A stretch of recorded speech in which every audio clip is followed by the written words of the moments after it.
오늘은 두려움에 잡아먹힌 채 살아가는 사람, 우리에 대한 이야기입니다. 이번 영상은 윌북의 신간, 잠자는 죽음을 깨워 길을 물었다라는 책과 함께 했습니다. 제목만 보면 무슨 책이지? 라는 생각이 드실 것 같네요. 잠자는 죽음을 깨워 길을 물었다는 영국의 고고학자이자 20년 동안 BBC 역사 다큐멘터리를 만들어온 올리버가는 책입니다. 역사서라기보다는 유물 그리고 유적과 함께 우리가 살면서 고민하는 주제들을 인문학적으로 풀어낸 책이죠. 고대와 현대의 인류가 지능이 비슷하다는 이야기 들어보셨나요? 인류는 탄생부터 현재까지 다른 시간과 공간 그리고 환경에서 살았지만 모두 희로애락을 느끼며 살았습니다. 그리고 오늘의 주제인 두려움도 말이죠.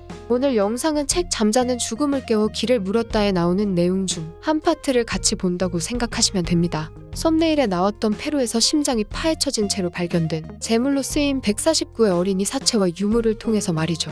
앞에서 말했듯이 우리가 살면서 고민하는 주제를 인문학적으로 풀어놓은 책이기 때문에 해답이 나와 있는 것은 아닙니다. 가치와 인간다움을 찾는다고 생각하시면 될 것 같네요. 서론은 이쯤에서 끝내고 본격적으로 시작해보겠습니다. 이목구비가 부풀어 오르다 흘러내리기 시작했다. 어린 소녀의 얼굴이 사라지고 있다. 아름다움이 끔찍한 공포로 변한다. 저 흘러내리는 얼굴을 대가로 치를 만한 이데올로기란 무엇인가? 어떤 이념이 이 끔찍한 악취를 견디게 하는가? 지옥에서의 휴가에 나온 말입니다. 발굴 조사를 할 때 나오는 유해들은 무서운 것이 아닙니다. 삶과 죽음에 대한 증거인 뼈는 흔적이자 정보죠. 진흙에 묻힌 채 수백 년 수천 년이 지난 유해는 살점과 공포스러운 것들은 녹아 없어져 뼈만 남아있습니다. 이런 식으로 우리는 고대의 무덤을 때로는 낭만적이게 바라보죠. 무덤의 주인들이 우리와 무관하기 때문입니다. 망자의 죽음을 슬퍼하며 죽은 자를 묻어주었던 사람들은 이미 떠나갔죠. 10에서 15세기 무렵 오늘날 페루의 965km에 달하는 태평양의 해안은 치무 왕국에서 다스리고 있었습니다.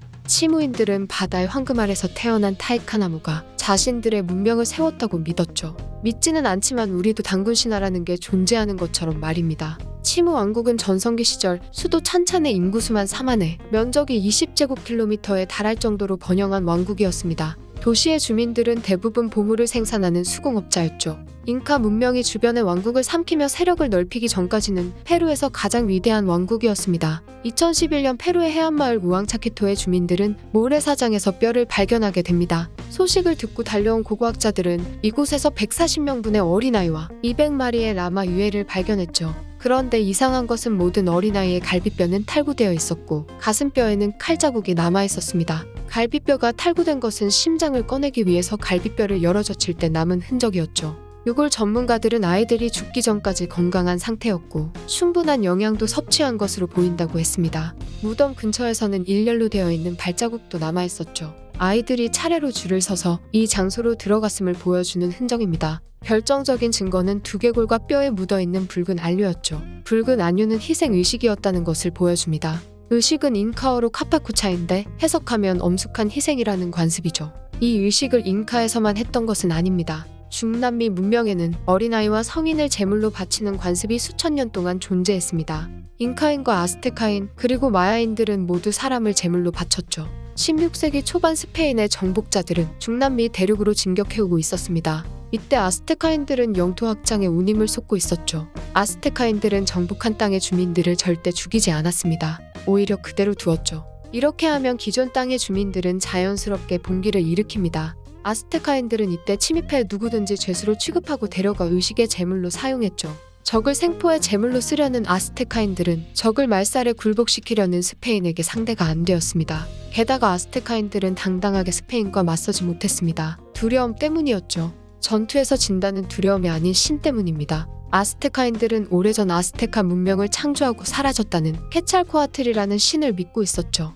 그런데 케찰코아틀의 모습은 흰 피부와 흰 수염, 그리고 동쪽으로 떠나면서 훗날 다시 돌아올 것이라는 약속을 했습니다. 동쪽에서 쳐들어오는 스페인의 군인들을 보며 아스테카인들은 예언이 실현되었다고 생각했죠. 아스테카의 수도 테노치티틀란에는 현재 멕시코시티가 들어서 있습니다. 2017년 멕시코시티의 건물 아래에서는 페루의 무덤과 같이 659의 유골을 발견했죠. 여성, 남성, 아이들로 구성된 수많은 인골이 거대한 원형 탑의 형태로 쌓여 있었습니다.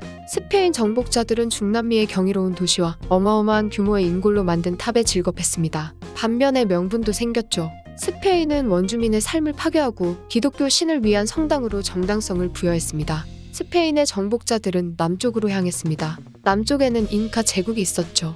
잉카도 아스테카와 다르지 않았습니다. 흠없고 건강한 그리고 뛰어난 아이들은 신에게 제물로 바쳐졌죠. 우리가 여기에서 볼 것은 신을 두려워해서 제물을 바쳤다는 것과 국가라는 공공의 선을 위해 개인을 희생시켜 두려움을 없앴다는 것입니다. 이제 현대에 들어서 신이나 죽음 그리고 자연에 대한 두려움 때문에 인간을 제물로 바치는 일은 없죠. 하지만 다른 방식으로 희생은 계속 이어져 오고 있습니다. 특히 유토피아를 건설하겠다는 이데올로기를 명목으로 많이 행해졌죠. 20세기의 레닌과 스탈린의 소비에트 연방은 적어도 5천만 명의 인명을 살상했습니다. 마오쩌둥이 이끈 대약진 운동은 1억 명 이상의 희생을 낳았죠. 김시일가의 북한도 독재 시절의 캄보디아도 같은 일이 일어났습니다. 독재자들은 상상 속에 존재하는 두려움 없는 유토피아로 인도하며 개인을 희생해 집단의 두려움을 없애려 했죠. 인간은 선하고 관대하면서도 폭력적이고도 약한 존재입니다. 현재도 인간은 알 수 없는 두려움에 잡아먹힌 채 살고 있죠. 사후세계나 무당 미신과 제사 같은 것들은 모두 알 수 없는 두려움에서 나온 인간의 나약한 면이 만들어낸 것입니다.